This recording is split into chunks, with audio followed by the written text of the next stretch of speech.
بڑی طویل تقریر تھی اور میرا نہیں خیال کو پہلو ایسا ہو جو چھوڑا گیا ہو. مجھے 4-5 چیزیں میں نے ہائی لائٹ کی.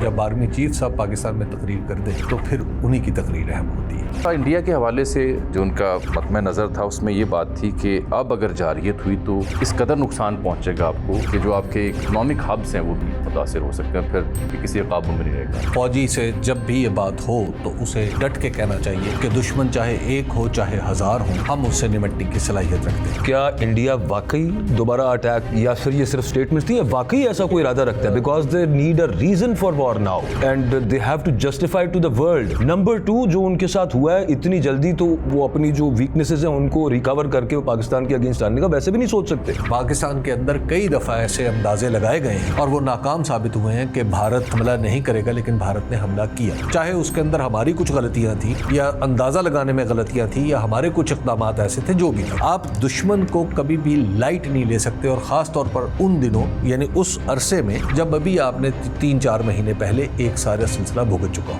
السلام علیکم جی. تھرڈ امپائر دیکھنے کا شکریہ. اکبر باجوہ صاحب اور حبیب اکرم صاحب تشریف رکھتے ہیں. 1-2 ایونٹس بڑے امپورٹنٹ آج کے دن کے. ایک تو آرمی چیف کی جو پی ایم اے کاکول میں اسپیچ ہے, ویسے تو مجموعی, اس میں لگتا یہ ہے کہ ایک بڑی پالیسی سٹیٹمنٹ واضح کر کے بیان کر دی انہوں نے. ویسے تو فیلڈ مارشل اور سپہ سالار, اس میں افغانستان اور بھارت کے لیے ان کے کیا عزائم ہیں اور مستقبل میں اس ریاست کا نقشہ کیا ہوگا, کن خطوط پر یہ استوار ہونے جا رہی ہے. مجھے لگتا ہے کہ اس کی آج پالیسی گائیڈ لائن دی گئی ہے. پھر دوحہ میں جو ڈائلاگ ہو رہے ہیں پاکستان اور افغان سرکار کے بیچ, وہاں سے کیا برآمد ہو سکتا ہے.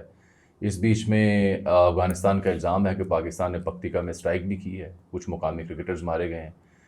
تو ایک خدشہ یہ ہے کہ کرکٹ کی آڑ میں ایک نیا پلان جو ہے وہ پاکستان کے اوپر نافذ ہو سکتا ہے, خطرناک. اس ساری کہانی میں جو شاید سب سے زیادہ گرم رہی وہ رہی fake news across the borders. وہ بڑا اہم نقطہ ہے, اس پہ ہم بات کریں گے. تو شروع کر لیتے ہیں جناب آرمی چیف کی تقریر سے. باعث اگر کوئی اور مدعا نہیں ہے آپ کا. بسم اللہ بسم اللہ. اچھا سر, بڑی طویل تقریر تھی اور میرا نہیں خیال کو پہلو ایسا ہو جو چھوڑا گیا ہو. مجھے 4-5 چیزیں میں نے ہائی لائٹ کی ہیں. پہلے تو آپ یہ دیکھیں کہ آپ نے کہا کہ آرمی چیف صاحب کی تقریر پہ گفتگو کرتے ہیں اگر کوئی اور بات نہیں ہے. ہاں جی, یہ نہایت غلط بات ہے. جب آرمی چیف صاحب پاکستان میں تقریر کر دیں تو پھر انہی کی تقریر اہم ہوتی ہے. نہیں, بات تو آپ ٹھیک کر رہے ہیں سر, اس میں کوئی دو رائے نہیں, کیونکہ ایشو اور مدعا اتنا امپورٹنٹ تھا. ایسے ایسے موضوعات پہ بات کی گئی جو میں کہہ بھی رہا ہوں کہ پالیسی سٹیٹمنٹس ہیں. فار انسٹنس پاکستان انڈیا وار سے آنورڈ افغانستان اور وہاں پہ جو پراکسیز ہیں ان کو آج لفظ انہوں نے یوز کیا ہے ہائیڈ گنس, اور انڈیا کو کرائے کی بندوق. جی, کرائے کی بندوق. اور دوسرا انڈیا کے حوالے سے جو ان کا مطمع نظر تھا اس میں یہ بات تھی کہ اب اگر جارحیت ہوئی تو اس قدر نقصان پہنچے گا آپ کو اور کہ جو آپ کے اکنامک ہبس ہیں وہ بھی متاثر ہو سکتے ہیں, پھر یہ کسی قابو میں نہیں رہے گا. نیٹ سٹیبلائزر پاکستان سیکیورٹی کا ابھر کے سامنے آیا ہے اور اس کے ثبوت وہ دے رہے تھے کہ عالمی دارالخلافوں میں کیسی ہماری پذیرائی ہوئی ریجن میں and beyond. Region and beyond. India کے حوالے سے پالیسی کلیئر کی, افغانستان کے حوالے سے بات کی, ہائیڈ گنز کا انہوں نے ذکر کیا. اور تاثر مجھے یہ ملا ایز اے فیور سینگ کہ اگر یہاں سے یہ سلسلہ نہ رکا تو ہم جواب دیں گے. مجھے تو ایک ہی خبر اندازہ ہو سکا کہ ادھر سے کسی نے پنگا کیا یا ادھر سے کیا, اب کوئی لے تو لال یا کوئی نیما لفنے والی کہانی کوئی نہیں, بھرپور جواب دیں گے. میری انڈرسٹینڈنگ یہ ہے. اب آپ ایک فوجی کو یہی کہنا چاہیے, اور فوجی سے جب بھی یہ بات ہو تو اسے ڈٹ کے کہنا چاہیے کہ دشمن چاہے ایک ہو چاہے ہزار ہوں, ہم اس سے نمٹنے کی صلاحیت رکھتے ہیں. ایک اور پھر دوسری بات یہ ہے کہ اس میں ہمیں یہ بات بھی ذہن میں رکھنی چاہیے کہ کچھ دن پہلے جو بھارت کی جو فوجی قیادت تھی وہ کافی غیر ذمہ دارانہ بیانات جاری کر رہی تھی, اور اس نے ایک ایسا تاثر بنانے کی کوشش کی تھی کہ جو شاید پاکستان کے اوپر کسی نئے ایڈونچر کی صورت میں منتج ہو سکتا تھا. تیسری اس میں جو اہم بات یہ ہے, اور وہ کافی عرصے سے پاکستان کے اندر بھی اور پاکستان سے باہر بھی کچھ ایسا کہا جاتا تھا کہ جو ایک ہمارا این ورڈ ہے وہ بالکل ایسا ہے کہ جو ناقابل قبول ہے. لیکن تھینکس ٹو ڈونلڈ ٹرمپ کہ انہوں نے پاکستان اور بھارت کے درمیان جنگ کے اندر جوہری امکانات کو دیکھا, تو وہ این ورڈ جو ہے وہ ایک دفعہ پھر قابل استعمال ہو گیا, فورگو کر دیا. جی, اور اب ہم نے دیکھا ہے کہ آج بھی یہ بات ہو رہی ہے کہ جوہری ماحول کے اندر آپ کو احتیاط کرنی پڑتی ہے. تو وہ جو این ورڈ ہے جس کے اوپر پہلے بہت واویلا مچا تھا انڈیا میں کہ جناب فلاں جگہ پہ انہوں نے یہ ورڈ کہہ دیا، فلاں جگہ پہ انہوں نے یہ ورڈ کہہ دیا، تو آج انہوں نے سب کچھ کھل کے کہہ دیا ہے کہ جناب اگر آپ سے کچھ بن سکتا ہے تو بنا دیں. ٹھیک ہے، تو یہ آنے والی کشیدگی کی ذمہ داری جو کہ بالآخر پورے خطے اور اس سے باہر کے لیے تباہ کن نتائج کا باعث بن سکتی ہے، جی اس کی ذمہ داری بھارت پہ ہے. جی، تو ایک تو یہ ہے کہ وہ باتیں جو بھارت پہلے چپ کہہ رہا تھا نا، ہمیں سورسز سے پتہ چلا ہے، یوں پتہ چلا ہے، وہاں پتہ چلا ہے، تو اب آج انہوں نے کھل کے کہہ دی ہیں اور انہوں نے بتا دیا ہے کہ جناب اگر آپ یہ سمجھتے ہیں کہ کوئی چیز ہمارے پاس ہے اور ہم نہیں چلائیں گے تو یہ آپ کی غلط فہمی ہے. آپ سوال پیدا ہوتا ہے کہ آپ دونوں کی میں رائے اس پہ لینا چاہتا ہوں، کیا انڈیا واقعی دوبارہ اٹیک یا پھر یہ صرف اسٹیٹمنٹس تھی یا واقعی ایسا کوئی ارادہ رکھتا ہے؟ Because they need a reason for war now and they have to justify to the world. Number 2 جو ان کے ساتھ ہوا ہے اتنی جلدی تو وہ اپنی جو ویکنیسز ہیں ان کو ریکور کر کے پاکستان کے اگینسٹ آنے کا ویسے بھی نہیں سوچ سکتے. دیکھیے ہمیں کیوں اکبر، ایک تو یہ ہے کہ بھارت کے ساتھ جب ہم بات کرتے ہیں تو آپ کوئی چیز حتمی نہیں کہہ سکتے. پاکستان کے اندر کئی دفعہ ایسے اندازے لگائے گئے ہیں اور وہ ناکام ثابت ہوئے ہیں کہ بھارت حملہ نہیں کرے گا، لیکن بھارت نے حملہ کیا، چاہے اس کے اندر ہماری کچھ غلطیاں تھیں یا اندازہ لگانے میں غلطیاں تھیں یا ہمارے کچھ اقدامات ایسے تھے جو بھی تھے. آپ دشمن کو کبھی بھی لائٹ نہیں لے سکتے، اور خاص طور پر ان دنوں یعنی اس عرصے میں جب ابھی آپ نے 3-4 مہینے پہلے ایک سارا سلسلہ بھگت لیا ہو نا، اور اس لڑائی میں آپ نے اپنی جگہ پیدا کی ہو، اپنی فتح کا اعلان کیا ہو. تو اس لیے یہ سوچنا کہ خاک چاٹتا ہوا دشمن وہ دوبارہ پلٹ کے وار نہیں کرے گا، تو آپ کم از کم یہ نہیں کہہ سکتے کہ وہ بالکل نہیں کرے گا. بالکل یہ دشمن کی اسسمنٹ یہ نہیں ہوتی. تو فیلڈ مارشل صاحب نے آج کہا ہے نا کہ وہ تھرو پراکسیز کر رہا ہے. اچھا، تھرو پراکسیز ایک الگ کنونشنل والا معاملہ اور ہو گیا. کنونشنل والا معاملہ حبیب صاحب کی استدلال سے تو میں متفق ہوں، اور پھر یہ بھی ذہن میں رکھیں کہ ابھی نومبر میں بہار کا چناؤ آ رہا ہے. اچھا، ویسے میں نہیں سمجھتا بہار کا چناؤ الیکشن کوئی کسی پرابلم کی وجہ بن سکتا ہے. میری اس پر دلیل یہ ہے کہ بھارت میں ریسنٹلی جب بھی کوئی انتخاب ہوا اہم، تو اس میں پاکستان سینٹرک جو پولیٹیکل نیریٹو تھا اگینسٹ پاکستان وہ سب سے نمایاں رہا ہے. چاہے اس سے پہلے بی جے پی کی پوری کیمپین دیکھ لیں یا ابھی جب جنگ ختم ہو رہی تھی. نہیں وہ ابھی دیکھیں میں بتاتا ہوں، مودی صاحب نے جنگ کے فوراً بعد جو تقریر کی تھی وہ کی تھی گجرات کے شہر بھوج میں. اچھا، وہ کیا تھی؟ پاکستان سینٹرک تھی. بہار میں جتنا بھی، کیونکہ Bihar is a decisive phase for B J P and Modi's future. لیکن یہ نیریٹو تو انڈیا میں پٹ چکا ہے. میں عرض کرتا ہوں نہیں پٹا، کس نے کہا؟ میں عرض کرتا ہوں ایسے پٹا ہے کہ انہوں نے جب کہا کہ ہم نے سیز فائر کی ہمیں درخواست آئی تو انڈیا میں یہ شور مچ گیا کہ بھئی آپ کے پاس سیز فائر کی درخواست آئی تھی تو آپ نے کیوں کیا؟ آپ پاکستان کے گھٹنے ٹیک سکتے تھے. یہی وہ وجہ ہے کہ ٹیکنیکلی تم کیوں نے سبکی ہوئی 6-7 طیارے گرے، سیز فائر والی کہانی ہے، ٹرمپ نے رئیس کسر پوری کر دی. یہ وہ بنیادی وجہ ہے کہ بی جے پی کے اسپوکس پرسن وزیر دفاع سے لے کے یا ان کے دیگر جو ذمہ دار ہیں یا ایون جو ان کی ملٹری چیف اور سی ڈی ایس ہیں، یہ سب پاکستان سینٹرک بیانات دے رہے ہیں، ذمہ دار قیادت دے رہے ہیں. دس از ایگزیکٹلی دا ریزن کہ یہ اس کو ٹو کر رہے ہیں. اچھا، اور بہار نے ڈیسائیڈ کرنا ہے کہ بی جے پی کی فیٹ جامی صاحب، میرا خیال ہے کہ بہار وہ ڈیسائسو فیکٹر نہیں ہے. اس کی وجہ یہ ہے کہ جہاں پہ پاکستان اینٹی پاکستان نیریٹو بکتا ہے وہ ایک ان کا بکتا ہے نیشنلی، دوسرا ان کا بکتا ہے یو پی میں، اور تیسرا کسی درجے میں بکتا ہے گجرات میں. اچھا، باقی جگہوں پہ اس طرح اینٹی پاکستان نیریٹو یوں نہیں چلتا کہ آپ کہیں کہ جناب اس کی وجہ پہ اس کی بنیاد پہ الیکشن جیت جائیں گے. اس لیے ضروری ہو چکا ہے نا کہ اگر بہار میں اگر بی جے پی کا الائنس نہیں اس کو چھوڑ دیں.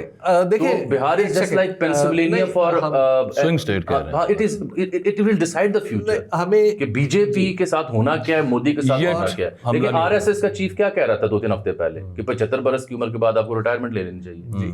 اچھا، وہ دوسری بات ہے کہ ہمیں بھارت کی اندرونی سیاست کی ان کی ڈکٹیٹس کیا ہوتی ہیں، ہمیں تو اس وقت دیکھنا ہے کہ ہمارے اوپر کیا کر سکتا ہے. تو اپیرنٹلی ہمیں اپنے دشمن کے مقابلے پر تیار چلیں آگے بڑھتے ہیں. ٹھیک ہے نا، آگے بڑھ جائیں، کشمیر پہ آ جائیں. اچھا، دوسرا معاملہ جو ان کا جو کشمیر کے حوالے سے، تو کشمیر کے حوالے سے ہمارا ایک روایتی موقف ہے. بالکل ہے، ٹھیک ہے نا، جس کو ہم نے دہرایا. تو اس میں تو وہ بات آپ نہیں کہہ سکتے جو یعنی کشمیر کا، یعنی اگر یہ کوئی بھی آرمی چیف تقریر کرے گا یا کوئی بھی پاکستان کا ذمہ دار شخص تقریر کرے گا تو اس میں جب وہ عالم کا جائزہ لے رہا ہوگا تو پھر اس میں کشمیر کا ذکر آئے گا، اور بالکل اسی طرح آئے گا جس طرح آرمی چیف صاحب. وہ ہماری فارن پالیسی کا کارنر اسٹون. اچھا، تیسرا جو اس کا حصہ ہے، جز ہے، افغانستان، وہ ہے افغانستان. اچھا، افغانستان کا جو معاملہ ہے وہ ایک تو ہے ایکسٹرنل، یعنی وہ ایک دوسرے ملک کے بارے میں ہے، اور اس کا دوسرا حصہ ہمارے اندرون ملک سے جڑا ہوا ہے، اور یہ وہ ایشو ہے جس کے اوپر پاکستان کے اندر رائے عامہ منقسم ہے۔ کچھ لوگوں کا خیال یہ ہے کہ ہمیں جنگ نہیں کرنی چاہیے، اور میرا خیال ہے جنگ نہیں کرنی چاہیے کہ اصول میں تو سب کا اتفاق ہے، لیکن ہمیں جو دہشت گردی ہو رہی ہے اس کا علاج بذریعہ جنگ کرنا چاہیے، بذریعہ آپریشن کرنا چاہیے، یا کوئی سیاسی راستہ تلاش کرنا چاہیے، اس پہ اختلاف ہے۔ اب اس کے بارے میں بھی جب آج انہوں نے کہا ہے کہ ہم ریز ٹو دا گراؤنڈ کر دیں گے ایسی فیسلٹیز کو جو ہمارے خلاف استعمال ہو رہی ہیں، تو ہمیں اس ریزالو کا پتہ چل رہا ہے جو پاکستان کے اندر کم از کم فوج کی حد تک طے شدہ ہے، اور وہ ہم بات بھی آج کر رہے ہیں جی، اور ہم نے اس پہ کچھ اب ذکر بھی کیا تھا کہ اس کا مطلب ہے جو جب ہم اس کو اسٹریٹجیکلی اب اس تقریر کے بعد ٹرانسلیٹ کرتے ہیں، یعنی اس اسٹریٹجی کو کہ ہم اس کو ریز ٹو دا گراؤنڈ کر دیں گے، یہ محاورہ نہیں ہے۔ جب ایک فوجی سپاہ سالار بولتا ہے تو اس کا مطلب یہ نہیں ہے کہ ریز ٹو دا گراؤنڈ کا مطلب کوئی ہم نے محاورہ، یہ لٹرل ہے، یہ لٹرل ہے۔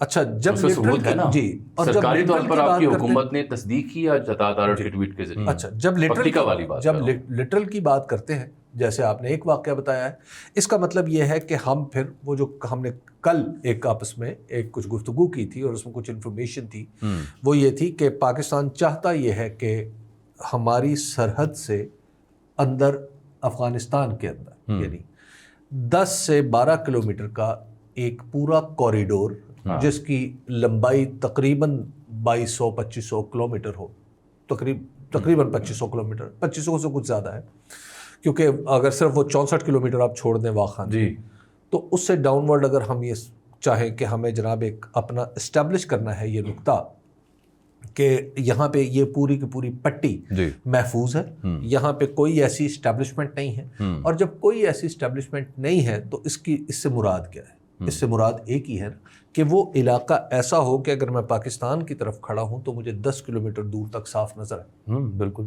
ریز ٹو گراؤنڈ، ٹھیک ہے نا، تو اس کا مطلب ہے نا ریز ٹو دا گراؤنڈ۔ پھر سر دیکھیں نا، اس میں ہم کل بھی بات کر رہے تھے، اس میں تو بہت سارے گاؤں ہیں، اچھا ان میں سے کئی ایسے ہیں کہ جو آدھے ادھر ہیں آدھے ادھر ہیں، بالخصوص چمن والی سائڈ پہ آپ دیکھیں نا، آل اکراس ڈیورنٹ لائن بات کر رہے ہیں نا، ملٹیپل، تو وہاں پہ تو بہت سارے گاؤں ہیں۔ اب آپ ان کو اس کے بڑے اور طرح کے ریپرکشنز ہو سکتے ہیں، خدا نخواستہ بالکل ہو سکتے ہیں۔ دیکھیے اب یہ تو ہمارے اکابر کا ہے نا فیصلہ، دیکھیے اس کے انٹرنیشنل ریپرکشنز ہو سکتے ہیں، اور پھر شاید آج کی بات کرنے کا ایک مقصد یہ بھی ہے نا کہ انٹرنیشنلی بھی آپ اپنا ریزالو بتاتے ہیں نا، کہ آبجیکٹو بتا کے آپ اپنا ارادہ ظاہر کرتے ہیں، اپنے مقاصد کا اعلان کر کے کہ جناب اگر یہ ہے معاملہ میرے ساتھ، اور اگر یہ نہ ہوا تو پھر میرے پاس تو اس کا علاج یہ ہے، ٹھیک ہے نا، تو پھر یہ اس کے میں ایک دفعہ لائن پڑھ دوں ذرا اپنے ریپرکشنز کے ایز اٹ از، وہ انہوں نے فرمایا کہ be rest assured that like our victory in conventional domain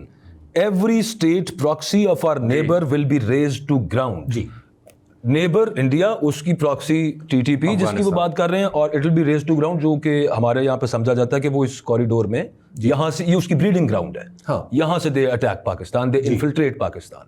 سو اچھا، اور اس کا ایک حصہ جڑا ہوا ہے پاکستان کے اندر بھی، وہ ہے پاکستان کے اندر خیبر پختونخوا میں فوجی آپریشن کا، جی، کہ اچھا یہ افغانستان سے جڑا ہوا ہے نا، یعنی کے پی میں آپریشن اس لیے کرنا پڑ رہا ہے کہ باہر سے لوگ آتے ہیں افغانستان سے اور وہاں آ کے پناہ گزین ہوتے ہیں یا کچھ کاروائی کرتے ہیں۔ اس بارے میں بھی ریزالو جو ہے آج میں نے دیکھا کہ وہ موضوع تو نہیں ہے، لیکن اب میں اس سے جب جوڑ کے دیکھتا ہوں، جسٹ کنیکٹنگ دا ڈاٹس، وہ یہ ہے کہ میری معلومات کے مطابق خیبر پختونخوا میں حکومت کو کہا گیا ہے کہ آپ اس کو ڈیبیٹ کا حصہ نہ بنائیں، فیصلہ ہے اس پہ طوعاً اور کرہن ہمیں عمل کرنا ہے، تو آپ اس کی رکاوٹ نہ بنے اس میں۔ تو یہ بھی ایک میں ویسے سوچ رہا ہوں ایک چیز حکومت کو بتایا، وہ ہم ابھی اس کوریڈور پہ رہے تو وہ raze to ground if it is literal and especially when it is coming from field marshal and during such an important event, جب وہ یہ اور پالیسیز جیسا جامی صاحب بالکل صحیح کہہ رہے ہیں وہ دے رہے ہیں، تو there will be a lot of casualties جو کہ کولیٹرل ڈیمیج مطلب بہت سارے, کیونکہ وہ وہاں صرف دہشت گرد تو نہیں رہ رہے, اس سے پہلے آپ ریئیکشن کو گیج کریں نا, گاؤں ہے سب معاملہ ہے. اور پھر اگین یہ بات تو تب آئے گی جب عملی طور پر کام شروع ہوگا, اس سے پہلے ریئیکشن گیج کریں. کہ ریئیکشن گیج کریں تو فوراً سے پہلے آپ دیکھتے ہیں کہ وہ جو ان کے ذمہ دار ہیں افغان سرکار کے, انہوں نے تو ڈیورنٹ لینڈ کو کہہ دیا کہ یہ بھی خیالی نقشہ, فوراً کہنا شروع کر دیا کہ اگر آپ, کیونکہ دے آلسو نو کہ what we are thinking and what we are planning. So اس کی ریئیکشن میں انہوں نے یہ بات کر دی ہے. لیکن میرے خیال میں اس میں دو چیزیں اور جڑی ہوئی ہیں. ایک یہ ہے کہ جو ابھی اس طرح سے میڈیا نے گیج نہیں کیا, یہ جو پکتیکا میں حملہ ہوا ہے اس میں 3 لڑکوں کا وہ نام دے رہے ہیں, صدقت اللہ, کبیر اور مقامی کرکٹرز سے, اور اس کے اوپر افغان میڈیا سے لے کے انڈین میڈیا نے جس طرح سے کوریج کی ہے وہ انپریسیڈنٹڈ ہے. مطلب unlike Kabul strike, unlike Kandahar strike, اس کا ایک سافٹ ایلیمنٹ نکالی ہے نا, کرکٹر نکال اور نکالا ہے. اچھا اس میں اب راشد خان کو دیکھیں, اس نے بھی ٹویٹ کر دیا پھر افغانستان نے کہا پاکستان کے ساتھ ٹرائی سیریز نہیں کھیلیں. اب یہ پیرالل وہی بالکل انڈیا والا بیہیویئر ہے کرکٹ کے معاملے میں. مجھے لگتا ہے یہ ہے کہ پاکستان میں جو کرکٹ گراؤنڈز ہیں, ویسے جامع صاحب یہ تھوڑا سا اس پہ بتا دیں, یہ کرکٹرز کیا اسٹرائک میں یہ کدھر, یا وہ پروپیگنڈا کر رہے ہیں کہ یہ کرکٹرز تھے؟ میں عرض کرتا ہوں آپ سے, یہ مطلب اسٹرائک تو ہم نے دہشت گردوں کے ٹھکانے پہ کی ہوگی نا, میں عرض کرتا ہوں پریسیجن اسٹرائک ہوگی. سیکیورٹی ادارے کہتے ہیں کہ ویل انفارمڈ اور پرسائز اسٹرائک ہے, جس میں یہ نام انہوں نے جاری کیے ہوئے ہیں جو لوگ مارے ہیں. اس میں سے ایک بندہ حافظ گل بہادر کا چچا ہے, اچھا اس کو بھی مارا ہے, جس کا نام فضل الرحمان ہے. ٹھیک ہے, اس کو مارا انہوں نے. وہ باقی لوگوں کی فہرست جاری کی ہوئی ہے, فرمان ہے, صدیق داوڑ ہے, غازی مداخیل ہے, ٹھیک ہے.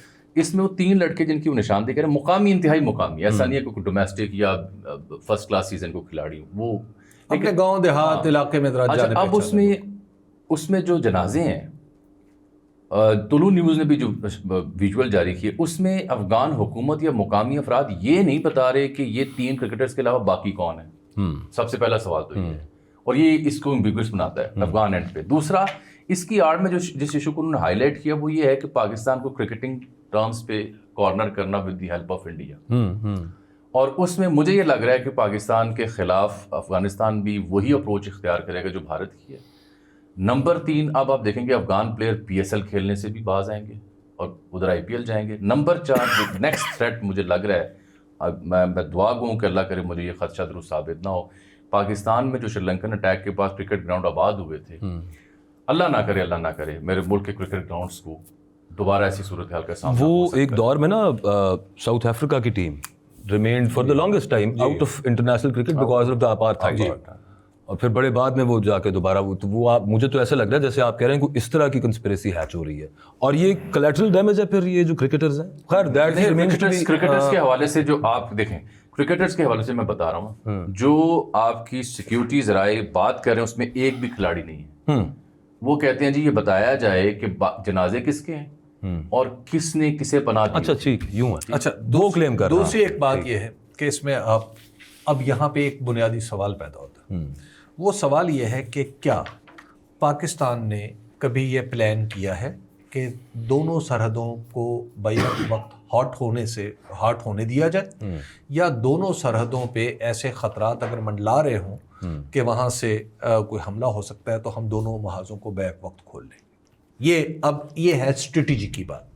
اس میں ظاہر ہے پاکستان کے اندر اس طرح ڈیبیٹ کا ماحول نہیں ہے, یعنی پاکستان میں اس پہ تو کبھی گفتگو ہوئی نہیں ہے کہ اگر افغانستان اور بھارت بیک وقت اگر ان دونوں کے بارڈر گرم ہو جائیں گے تو کیا ہوگا, کیونکہ ہمارا تجربہ جو ہے وہ بالکل مختلف رہا ہے. مثال کے طور پہ ہمیں 1971 کی جنگ میں ایک فوجی بھی اس بارڈر پہ نہیں کھڑا کرنا پڑا, 1965 کی جنگ میں ایک فوجی یہاں پہ نہیں کھڑا کرنا پڑا, 2000 میں جب آپ کو یاد ہوگا جب ہم نے ایک دفعہ فوج اسٹینڈ آف تھا آمنے سامنے, ہمارا کوئی فوجی نہیں تھا. حتیٰ کہ اسامہ بن لادن کو جب اس وقت ہیلی کاپٹر یہاں پہ آ گئے تو ہمیں یہ بتایا گیا تھا کہ یہاں پہ ایکچولی ہم نے تو ریڈار سسٹم بھی نہیں لگائے ہوئے, کیونکہ ہم نے کبھی توقع ہی نہیں کی کہ اس طرف سے کبھی تھریٹ بھی ہے. میں ملا عمر صاحب کی اس وقت کی نوائے وقت میں چھپی ایک اسٹیٹمنٹ پڑھ رہا تھا جس میں ان کا بیان پاکستانی اخبار نوائے وقت میں یہ چھپا کہ پاکستان پر حملہ افغانستان پر حملہ تصور کیا جائے گا.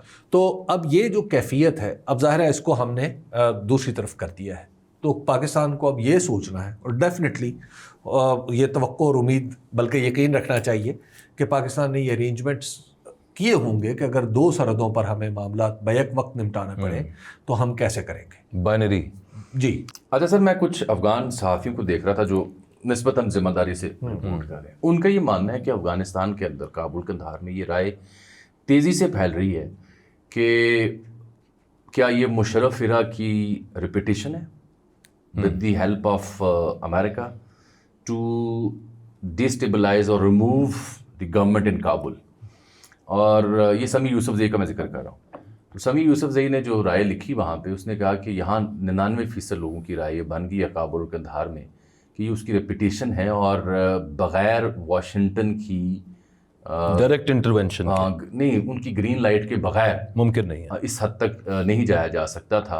اور آپ اس کو نتھی کریں اگر ڈونلڈ ٹرمپ کی ریسنٹ اسٹیٹمنٹ سے، جہاں وہ کہتا ہے کہ یہ جنگ بھی تو میں رکوا سکتا ہوں لیکن فی الحال میں امریکہ میں بڑے اہم چیزوں پہ انٹرنلی بزی ہوں، حالانکہ وہ بنا توقف کہہ دیتا ہے کہ let me talk to them. تو یہ اس سے نتھی کرے. تو مجھے لگتا یہ ہے کہ اگر کچھ ایسا ہے تو پھر یہ certain capitals are on board, کیونکہ آپ نے 12 اکتوبر کی پریس ریلیز میں لفظ لکھا تھا طالبان رجیم، اور پھر نیچے لکھا تھا کہ یہ آج بھی، بلکہ آج اور کل مسلسل دفتر خارجہ کی جو اسٹیٹمنٹ ہے اس میں ایک لفظ بار بار آ رہا ہے کہ یہ وہاں پہ آئین قانون نام کی شاید تو ہے نہیں. آپ کا ٹویٹ بھی میں نے دیکھا تھا.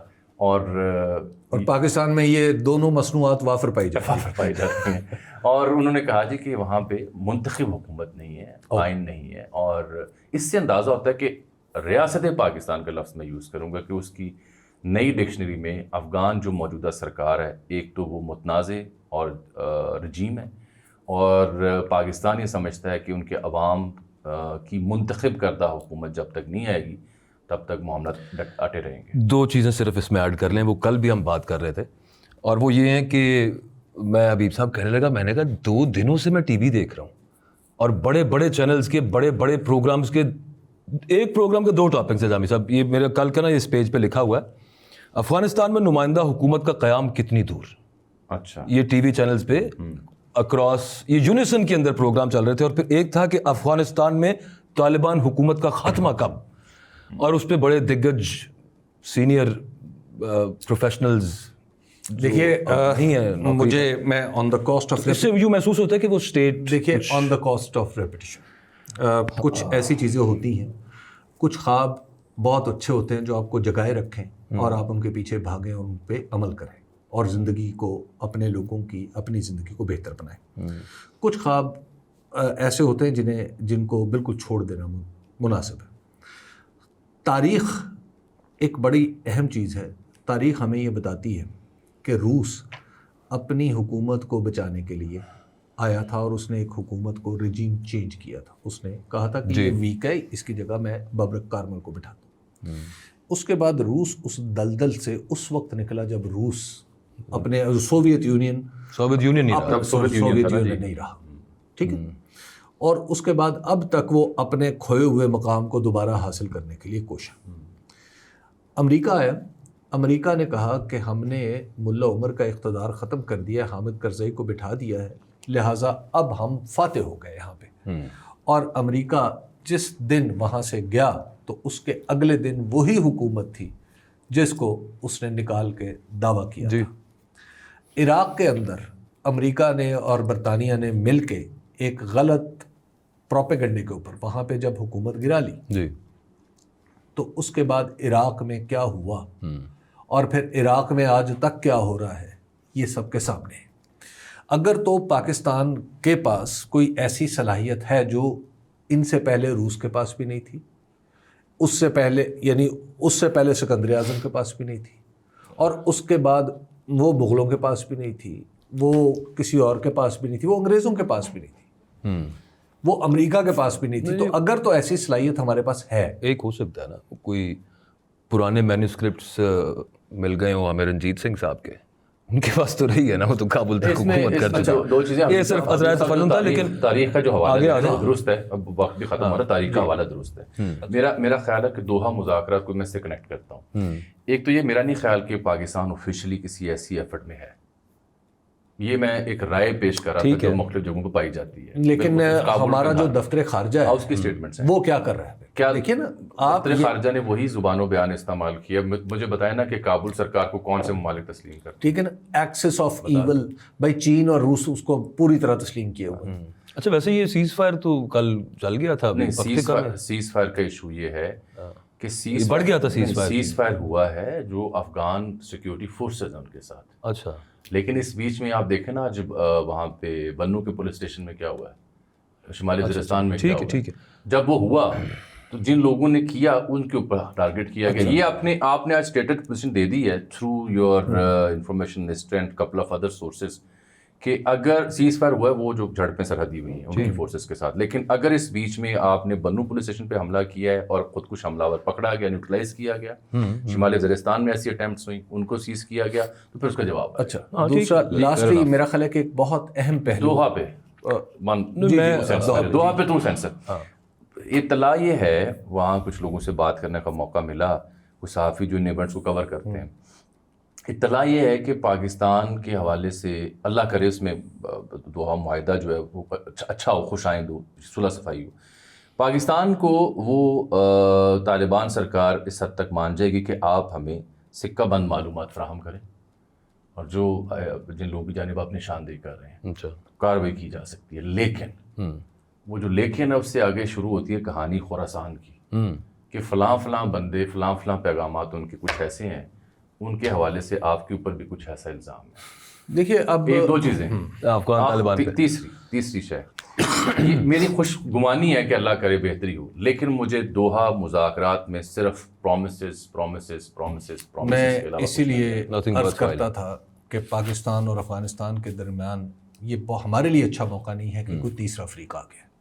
خیر اینی وے, ایک جو اس کا بہت اہم حصہ ہے وہ ہے جو انہوں نے میڈیا کے بارے میں سر وہی میں کچھ بتا دوں بیچ میں تھوڑا سا. میں جو گفتگو ہم کر رہے تھے تو وہ ساتھ میں نے چونکہ لکھے ہوئے تھے, مجھے ساتھ ساتھ میری نظر بار بار ان پہ بھی پڑ رہی تھی کہ ہم بھی ایک آئیڈیولوجیکل باؤنڈریز کی بھی حفاظت افواج, پھر ایک ان کا diverse array of propaganda through digital media, populist anarchism, social subversion, post truth era, یہ سب ٹرمز چیف صاحب نے فیلڈ مارشل صاحب نے یوز کی, پرسیپشن اینڈ ہاف ٹروتھس, یہ زیادہ تیزی سے اسپریڈ ہوتے ہیں.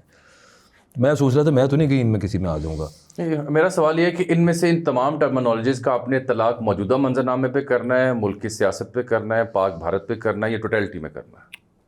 ٹوٹیلٹی کا سب سے پہلا نتیجہ لے لیں. کل جب یہ کاروائیاں ہو رہی تھیں تو 8 سے 10 مستند ویریفائڈ ہینڈل جو نئے نئے دریافت ہوئے, انہوں نے میریٹ ہوٹل اسلام آباد پہ حملے کی فوٹیج جاری کر دی اور یہ دعویٰ کیا کہ وہاں پہ فوجی پاکستانی موجود ہیں اور ان کے بیچ بھی جھڑپیں شروع ہو چکی ہیں. ایک نہیں بلکہ کچھ درجنوں اکاؤنٹس. وہ علی جان صاحب جب اس کو پروڈیوس کریں گے ہمارے اس پروگرام کو تو میں کوشش کروں گا انہیں دوں. اور وہ افغان یعنی سارے کا سب افغان اور کچھ ایسے ہینڈل جیسے وار انڈیکس کے نام پہ, پھر کچھ انڈین ہینڈل بابا Banaras always takes a lead. تو ایک طرف وہ حملے پختیکا پہ ہو, دوسری جانب آپ نے میریٹ میں حملے کروا دیے, میریٹ میں لڑائی شروع ہو گئی اور 12-13 فوجی شہید کروا دیا آپ نے, اور کہا کہ اسلام آباد از ان ڈسرے. یہ اسی طرح کیا یہ جو میریٹ کا حملہ لاہور کی بندرگاہ پہ قبضہ. اب وہ جو میریٹ کے حملے کی فوٹیج نیچے لگا رہے ہیں اور جو تصویریں لگا رہے ہیں وہ ماضی کا جو واقعہ تھا وہ تھا. تو یہ اس کا ثبوت ہے. اچھا نہیں ٹھیک ہے, لیکن یہ جو پاپولسٹ ٹوٹیلٹی میں کرنا ہے وہ ٹھیک ہے. میں تو آئیڈیولوجیکل باؤنڈریز اور پاپولسٹ انارکزم جو ہے نا یہاں پہ پھر مجھے لگتا ہے کہ وہ ٹوٹیلٹی کے اندر پھر یہ لوکل بات ہے. جہاں تک انٹرنیشنل مقابلہ ہے نا, پاکستان کے ڈیجیٹل میڈیا نے جس طرح پاکستان کی ایئر فورس نے بھارتی جہازوں کو خون تھکوا دیا نا اور انہیں خاک چاٹنے پر مجبور کر دیا, پاکستان کے ڈیجیٹل اینڈ سوشل میڈیا نے بھارت کا جو آن سلاٹ تھا اور ان کے ریگولیٹڈ میڈیا کی ریاست کی مدد سے جو انہوں نے ڈس انفارمیشن کا سیلاب پھیلایا تھا, پاکستان کے ڈیجیٹل میڈیا نے اپنی جگہ جس طرح اس کا مقابلہ کیا ہے, آپ یوں کہہ سکتے ہیں کہ پاکستان میں بہترین ڈیجیٹل میڈیا ہے. 1 2 پاپولر کیا ہے جی, پاپولر انارکزم, پاپولزم پاپولزم کے ذریعے انارکی. اچھا ایک میں عرض کروں, یہ جب پالیٹکس پاپولسٹ انارکزم. دیکھیے جب پالیٹکس یہ لفظ ہوگا ہمارے، اب ظاہر ہے یہ ہمارے تو یہ ہمارے جو سپہ سالار ہے ان کی ٹریننگ ہی فوج کی ہے. یہ جو ٹرمینالوجی ہے ان کے منہ سے اچھی تو لگتی ہے، لیکن اس کے ساتھ ہمیں تھوڑی سی ایک بات واضح رکھنی چاہیے. وہ یہ ہے کہ یہ جب دنیا کے جو بڑے بڑے فنکار ہیں نا، ان کو کوئی چیز سمجھ نہیں آتی نا، وہ اس سے زیادہ نہ سمجھ آنے والی ایک اصطلاح پیدا کرتے ہیں. ٹھیک ہے نا؟ جیسے یعنی اس کے اندر ہی تناقض موجود ہے. ٹھیک ہے نا؟ اچھا، پوسٹ ٹروتھ حالانکہ بہت بڑی ڈیبیٹ ہے، ٹھیک ہے، لیکن آپ ذرا تصور کریں کہ پوسٹ ٹروتھ میں خود ایک تناقض موجود ہے. اچھا، جب اس طرح کی اصطلاحات ہم استعمال کریں تو میرا نہیں خیال کہ وہ ہمارے ایگزیکٹوز یعنی ہمارے بڑے لوگوں کے، وہ لوگ جنہوں نے آپریشنز کے ذمہ، جیسے چیف آف آرمی اسٹاف ہے، جیسے وزیر اعظم ہے، اس طرح کے لوگ، میرا خیال ہے باعث صاحب ان اصطلاحات کے اطلاق موجودہ منظرنامے پہ صرف ہوتا ہے. اور ایسے ایک سیکنڈ جامع صاحب، ایک سیکنڈ، ایسے لوگوں کی تقاریر میں اس طرح کی اصطلاحات استعمال نہ ہوں تو زیادہ بہتر ہے، کیونکہ یہ اصطلاحات جن کو آج تک فلاسفرز پوری طرح نہیں سمجھ پا رہے، دنیا کے دو بڑے بڑے فلسفی اس کے اوپر ڈیبیٹ کرنے لگتے ہیں. یہاں پہ آپ کسی سرگودا کے کالج میں چلے جائیے، وہاں پہ دو اساتذہ کو کہیے کہ یہ ساری ڈیبیٹس، یہ ذرا ان کو تو ترجمہ کر دیں. یہ پوسٹ ٹروتھ ہی رہا، یہ نام چومسکی ہے، یہ نام چومسکی ہے، ٹھیک ہے، لیکن اس کے اوپر وہ بھی ڈیبیٹ کرتا ہے، وہ بھی ڈیبیٹ ہے. اچھا، اس کے اوپر ڈیبیٹ ہوتی ہے. لہٰذا میری درخواست ہوگی اور دست بستہ ہوگی کہ اس طرح کی جو اصطلاحات ہیں وہ ہمارے بڑوں کی تقاریر میں نہ آئیں تو بہتر ہوتا ہے. چلیے، اور پھر آخری صرف اس طرح کے جو الفاظ ہیں نا، by popular vote and so on and so forth, جو انہیں پھر نکال لیتے ہیں ہم کہیں سے، کیونکہ یہ تو پھر اگر پاپولزم کو ساتھ پاپولر ووٹ کے ساتھ جوڑا جائے، معاملہ آئینی بات کو آپ گناہ بنا دیا جائے، جنگی صورتحال سے جڑا ہوا ہے. میں نے مثالیں آپ کو اللہ کرے جی، اللہ کرے. بیہودہ وہاں پہ فیک ٹویٹس آ رہی ہیں بیہودہ قسم کی، اور پاکستان ان کا مقابلہ ایسا اچھا کرے گا کہ جس کی انتہا نہیں انشاءاللہ. اور میں آپ کو بتاؤں، اور پاکستان اس کا مقابلہ اسے کرنے کے لیے کوئی نہیں کہے گا. وہ نوجوان جب دیکھے گا نا، وہ نوجوان اٹھے گا، اپنا موبائل پکڑے گا، یوں یہ لے جی میں اور یہ میرے پیچھے. اچھا، وہ تو پھر جو بیڑا غرق کریں گے انشاءاللہ انہیں سمجھ آ جائے گا. انشاءاللہ ملٹیپل چیلنجز ہیں. اللہ کرے کو خیر کا پہلو نکلے. اجازت دیجیے. اللہ حافظ.